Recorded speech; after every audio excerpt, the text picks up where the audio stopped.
Hello guys, welcome to Top Anime Sensei. This video is the continuation video after Rudra na Mol Nazca. So if you have not watched it, then please watch it. The link is in the description. So without any further delay, let's start. But before we start, please like, subscribe and press the bell icon for more updates. This happened every time. The two represented the cautious faction and the belligerent faction. The West would easily crumble if we struck them. However, the evil dragon Veldora dwells within the Great Jura forests. It was only 2 years ago that its revival was made certain, so of course we must be cautious. One of the sympathetic voices agreed. It was also joined by scoffs calling Gadra soft. In the 300 years that had passed since the Veldora disaster, the memory of its terror had faded. Now, the belligerent opinions were becoming the majority, squeezing Gadra's side between a rock and a hard place. Taking up on this, Calgurio spoke feverishly. Master, there's something to be learned from your cautious attitude.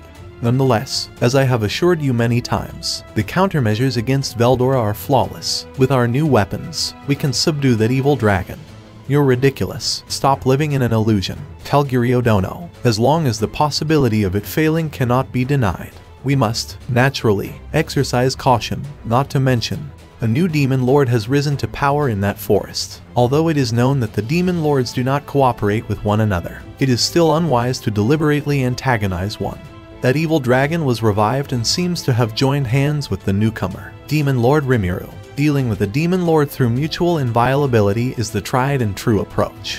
One possible route would lead through the Valley of Death, which was connected to the former territory of Clayman, as it allowed for large armies to pass through.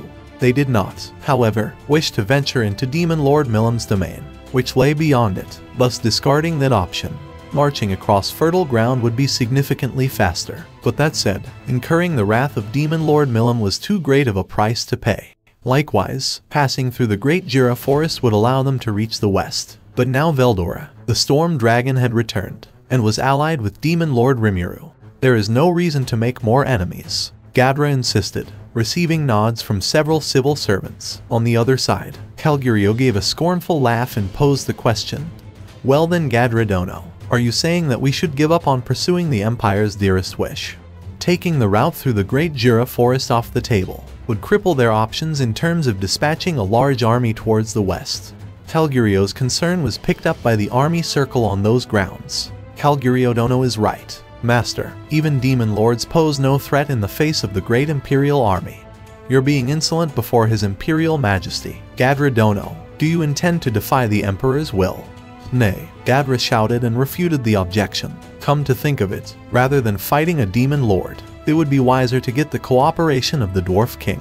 There won't be any casualties, and it will be easier to conquer the West. However, there was someone who laughed at Gadra's assertion. You are being ridiculous, Gadra Dono. The Dwarf King is a master swordsman and a man of great honor. His predecessors were champions as well, and he is exceptionally skilled. His companions are also famous champions. They would be tougher opponents than the newcomer Demon Lord. As much as I'd like to test their abilities in a match, that's not our main concern. What I'm saying is that instead of fighting against champions, the optics of subjugating a Demon Lord are far preferable in the public eye. This interjection came from none other than one of the three commanders. He was the commander of the Magic Beast Corps, Beast King Gladium. As he merely rose from his seat, the air was heavy with an overwhelming sense of intimidation. Rightly so, for the dignity of a king. Gladium also ruled over the magical beasts by force. He was one of the best warriors in the Empire and a highly skilled military commander, holding the rank of general. It was said that he was the second strongest man in the Empire. Gladium was not, in fact, a single digit but a double digit, but his strength led him to become a corps commander early in his career. Owing to his privilege of being freed from participating in the rank duels, he took pride in claiming to be the strongest. That was why Gladium didn't have any conflicting emotions towards the Marshal, who was considered to be stronger than him. It was rumored that he descended from the Beastman clan, but the authenticity of that rumor was uncertain. Gadra didn't get along with him, as he was the type of person who acted not on logic, but on instinct. Gladium Dono, that comparison is wrong. Gadra replied, what I'm saying is that we should make King Gazel our ally. You fool. Gladium shot back, if you mean to absorb the Dwarven Kingdom at the same time, I understand what you are saying. After all, crushing every fool in defiance of Imperial rule would be enough. However, what is your plan? You think of your nonsense as a reason to hold back our forces, you that are fully ready to march. What kind of drivel is that? You already know that the Dwarven Kingdom is a natural fortress, right? Taking it by force would be silence. Beast King Gladium roared, complaining in the presence of his Imperial Majesty. No wonder why you were dismissed from being a corps commander.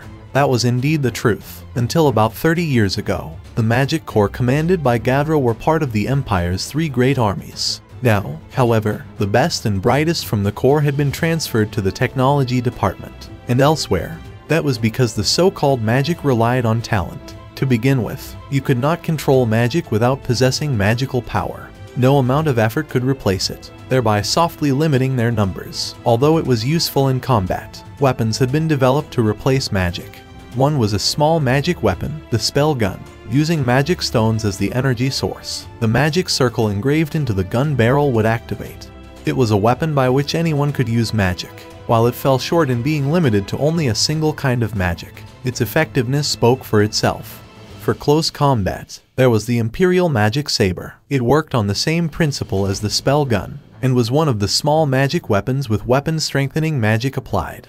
It was because of this item that the technical team realized the purpose of the slotted weapons from the labyrinth. They all reached the same conclusion, in other words, they had to be right. Now that magic could be manipulated in spite of the absence of talent, the Magic Corps had become obsolete. It was a sorrowful event for Gadra, as it marked the end of the magic era. Ha ha ha. Master, another person sneered at Gadra. You've grown old. Your knowledge of magic is a treasure to the Empire. While I owe you my gratitude for your help in developing new kinds of magic weapons for my armored corps, as Gladium said, your remark just now was lamentable. It feels like you are scared. Calgurio smirked contemptuously, stifled laughs escaping from the House of Peers, and the army circle could be heard. Do all of you even understand? That evil dragon ruling over the storm is the most powerful species in this world. It is you who does not understand. Old Master, the Imperial Army of today is different from before. We have learned the knowledge of many otherworlders and gained a technological system, science, different from our own. Thanks to this new technology, the Empire's military strength has increased tenfold over the previous generation. An old-fashioned mage like yourself can't keep up in modern warfare. A quiet retirement in the grace of His Imperial Majesty is all that you should hope for now. How dare you? Gadra cried out with indignation, but in reality, he was just faking it. To begin with, Gadra had already surrendered to Demon Lord Rimuru. He tried his best to advocate against the path of war. That said, the ultimate outcome did not concern him. These guys are really pathetic. Science indeed produced wonderful knowledge, but even the Sorcerer's Dynasty Saurian had their own secret knowledge, magic science.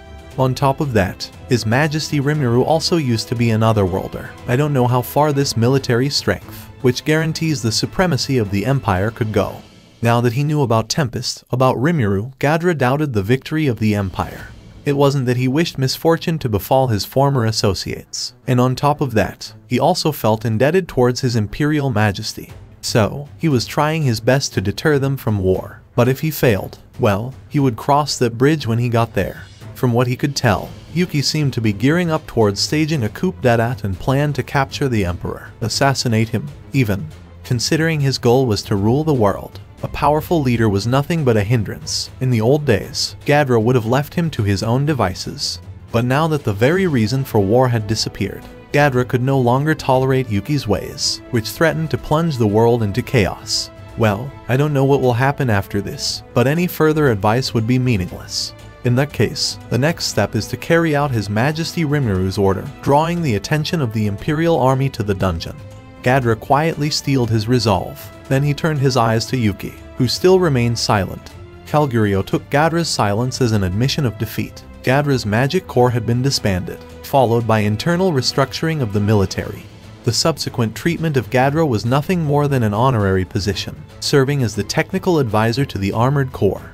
Having said that, his heroic might was well known, and he probably even retained more influence than Calgurio. It was also Gadra's own decision to recommend that boy, Yuki, to be a corps commander. What a pain. Calgurio was not amused. Archmage Gadra, that champion, had now become old. Still, Calgurio held his grand achievements in high regard and didn't think he should be disrespected. And that's it. Thank you so much for watching. And if you guys have not watched my other videos, then please watch them. The links are in the description. And don't forget to like, subscribe and press the bell icon so you don't miss the updates.